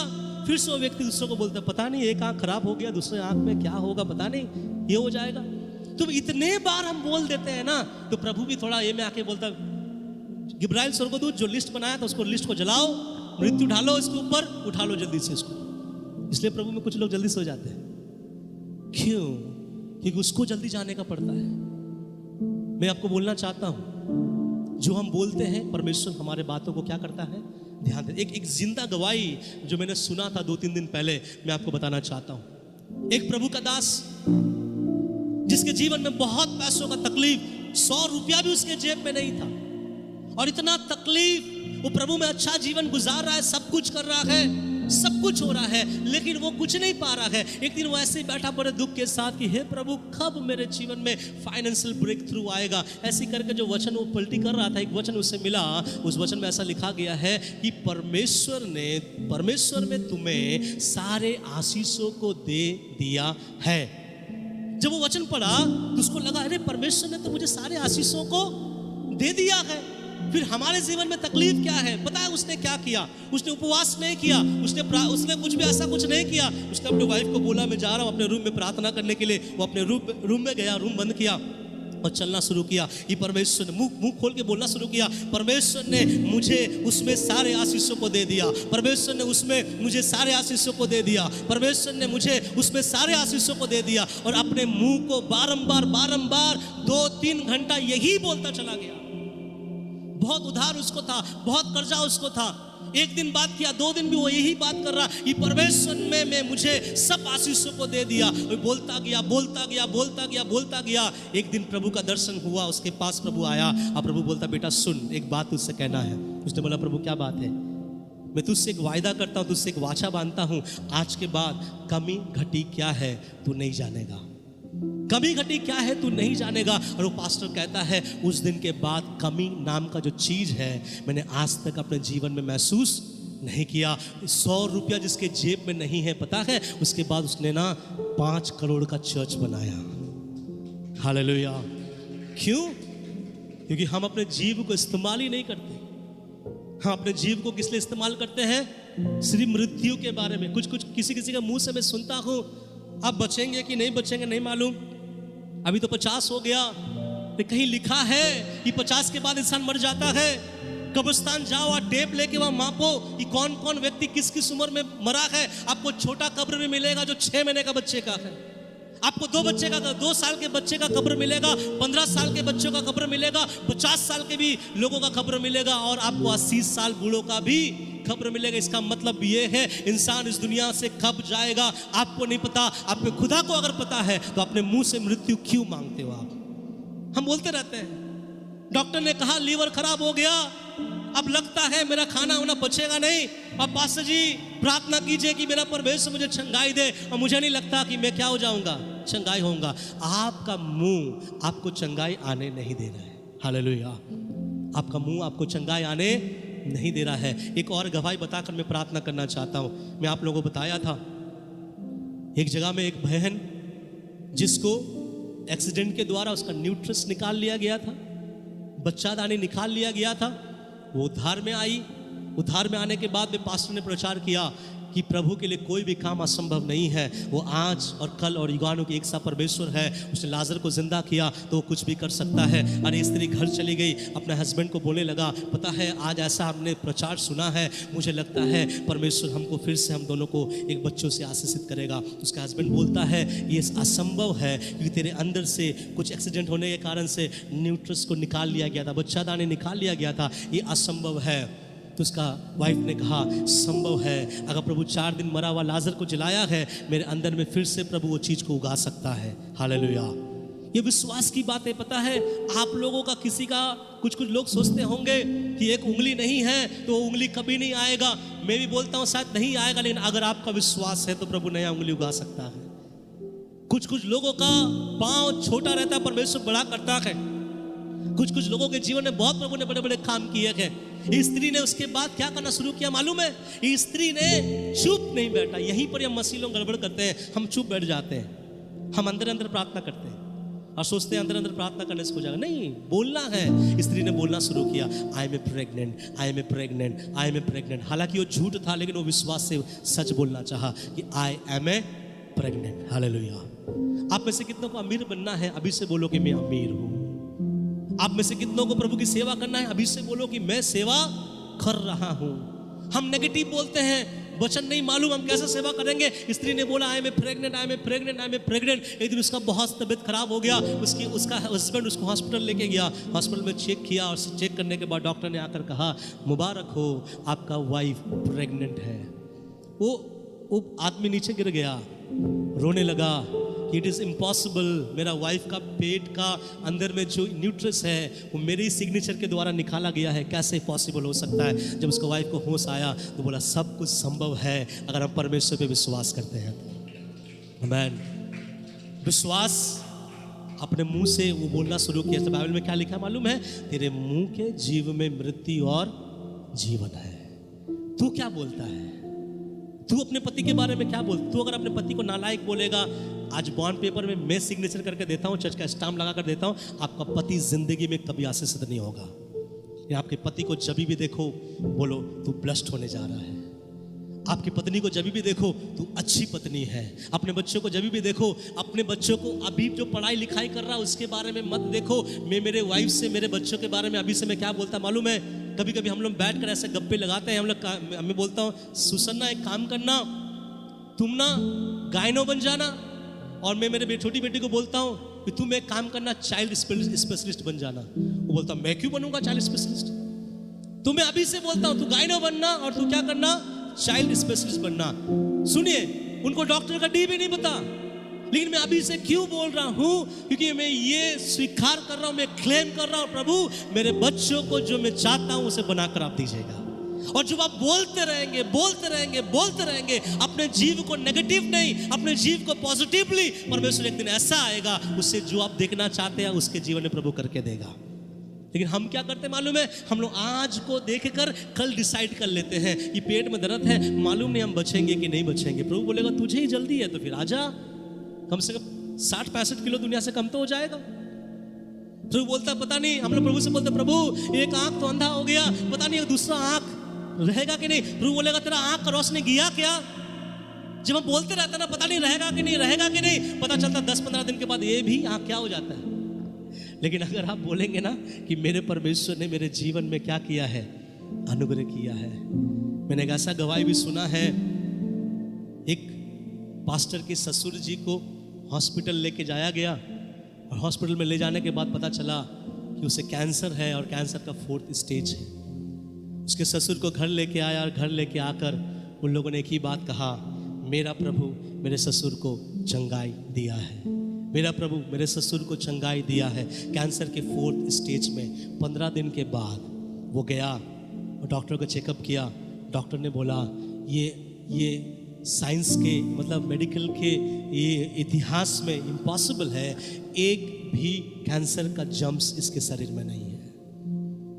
आप मजाक सोच रहे अपने परमेश्वर को, आप मजाक सोच रहे आप अपने आप को। प्रभु ने बोला कि जैसा मैंने अद्भुत काम किया मुझसे बढ़कर तुम करोगे। लेकिन हम प्रभु के लोग अपने जवान को ही क्या नहीं कर पाते, संभाल नहीं पाते। यहाँ बाइबल में कहता है तेरा मुंह में आग है, तेरा मुंह में जो जीव है वो कलंकित कर देता है, तेरा जीव तेरे ऊपर दोष लगाता है, तेरा जीव तेरे जीवन गति को रोक देता है, और तेरे जीव में जो आग है वो आग कहाँ का है, नरक का है। मैं प्रचार यही समाप्त कर रहा हूं, लेकिन दो बातें मैं और बताऊंगा। क्या आप चाहते हो कि आपके जीव में नरक का आग हटकर स्वर्ग का आग आपके जीव में कंट्रोल करे? अगर आपको वचन याद आ रहा होगा तो अपने मन में उसको याद कीजिए। बाइबल में दो ऐसा जगह है जहां प्रभु के लोग बैठे। एक जगह प्रभु के लोग बैठे 120 लोग, और वे लोग प्रार्थना कर रहे थे। सारे लोग बाइबल बंद कर दीजिए। 120 लोग बैठ के वो प्रार्थना कर रहे थे। आज वो प्रार्थना कर रहे थे, प्रभु से प्रार्थना में मांग रहे थे, हे प्रभु तेरे वायदा को भेज, तेरे वायदा को भेज, हम तैयार हैं, हम अपने शरीरों को दे रहे हैं, अपने प्राणों को दे रहे हैं, अपने आत्मा को दे रहे हैं। बाइबल कहता है पीड़ितों के काम, उसका 2 अध्याय 1 से लिखा गया है, उसके 2 वचन में, एकाएक कहीं से बड़ा सा तूफान आ गया और भूमिडोल जैसा हुआ, और उन सबों पर जीव को फटा हुआ सबके ऊपर क्या हुआ, दिखाई दिया। मैं बोलना क्या चाह रहा मालूम है? क्यों प्रभु का पहली बार जब पवित्र आत्मा आया तो फटा हुआ जीव दिखाई दिया? क्योंकि प्रभु को मालूम है यही जीव कितनों को नरक में ले जाएगा। अगर मैं उसके जीव के नरक वाले आग को हटाकर अगर स्वर्ग वाले आग में ना जलाऊं तो कई विश्वासी कहां पहुंच जाएगा, नरक चला जाएगा। और दूसरा आखिरी बात बताकर मैं प्रार्थना करना चाहता हूं। आज जहां आप लोग हैं ना, जीव से कभी कभी गाली आ जाता है, जीव से कभी कभी अपने वाइफ को, अपने बच्चों को, अपने पड़ोसियों को, अपने विश्वासियों को, अपने पासवानों को, अपने भाई को गलत गलत बोल देते हैं, गाली आ जाता है, मुंह से गलत गलत चीजें आ जाता है। ऐसा ही एक जन और भी था बाइबल में, जो वो भी आपके और हमारे समान परमेश्वर के सामने में था और प्रभु के सामने में काम करता था, जिसका नाम आप सुनेंगे तब तंग रह जाएंगे। उसका नाम था यशायाह, जो बहुत बड़ा प्रभु का दास था, प्रभु की सेवा करता था, गांव गांव शहर शहर जाकर यह बताता था ये परमेश्वर जिंदा परमेश्वर है, परमेश्वर जिंदा परमेश्वर है। आज आप भी गांव गांव शहर शहर जाकर यही बोलते हैं ये मेरा प्रभु महान है, मेरा प्रभु जिंदा है, लेकिन आप लोगों के जीवन में उस जिंदा परमेश्वर का जिंदा सामर्थ्य दिखाई नहीं देता है। क्यों मालूम है? कि यशायाह जो गलती में था हम भी वही गलती में है। यशायाह ने एक दिन दर्शन देखा और आज मैं आपको वचन सुनाया। यशायाह ने जिस दिन दर्शन देखा, यशायाह ने क्या बोला मालूम है? हाय प्रभु मैं, क्या बोला? हाय प्रभु मैं अशुद्ध होने वाला हूं। आज कितने लोग हम में से बोलने के लिए तैयार है कि हाँ प्रभु मैं भी यशायाह की उस लाइन पे खड़ा हूं और बोलता हूं मैं अशुद्ध होने वाला हूं। और प्रभु का वचन कहता है मैं अशुद्ध होने वालों के बीच में रहता हूं। इतना ही यशायाह ने बोला, स्वर्गदूत ने उस चिंगारी को उस वेदी से लेके आकर उसके मुंह को छुआया। मुंह को छूने का मतलब ये मत समझो मुंह को, उसके जीभ को छुआया। यही जीव हमारे जीवन गति में क्या लगा देती है? आग लगा देती है। यही जीव हमारे 6 फुट के शरीर को कलंकित कर देता है। यही जीव में नरक का आग में जलते जलते हमें भी नरक ले जाना चाहता है। ये जीव जो आग जलता है, प्रभु कहता है हर एक का जीव जो नरक के आग से जलता है, अगर वो खड़ा हो जाए सबके सामने मुझसे कहे कि हाय परमेश्वर मैं अशुद्ध जीव वाला हूं, तो आज वेदी का अंगारा तेरे लिए भी होगा। अब प्रभु ने उसे जैसा छुआया, लिखा गया है यशायाह का जीवन बदल गया। हालेलुया। मेरे बातों को ध्यान से सुनिएगा। आप प्रभु में हैं, आशीषित नहीं हो रहे हैं, इसका एक ही रीजन है, आपका जवान सही नहीं है, आपका बातचीत सही नहीं है, आपके लोगों से, आपके स्टाफ से, आपके कर्मचारियों से, आपके बंधु मित्रों से, आपके लोगों से, आपके कलीसिया के लोगों से, आपके पड़ोसियों से आप कैसे बात कर रहे हैं, क्या शब्द लेके आ रहे हैं, या रा ला बा सा आप बोले जा रहे हैं। आप सोचते कोई नहीं देखता, यहाँ आगे प्रभु बोझ लेते हैं, हालेलुया बोलते हैं, जय जयकार करते हैं, और आपका जीवन वर्षों से वैसा ही है जैसा वर्षों पहले था। क्यों नहीं बदल रहा है? प्रभु कहता है तेरे अंदर में एक जीव है ये पूरे शरीर को बर्बाद कर रहा है। अगर उस पर लगाम लगा दिया तो तेरा 6 फुट का शरीर किस में आ जाएगा? कंट्रोल में आ जाएगा। और जैसे एक घोड़ा चलाने वाला घोड़ा को वहीं ले जाता जैसा वो चाहता है, एक जहाज चलाने वाला जहाज को वहीं ले जाता वैसे जहां ले जाना चाहता है, वैसा तुम भी अपने जीवन को वहीं ले जा पाओगे जहां तुम प्रभु में ले जाना चाहते हो। हालेलुया।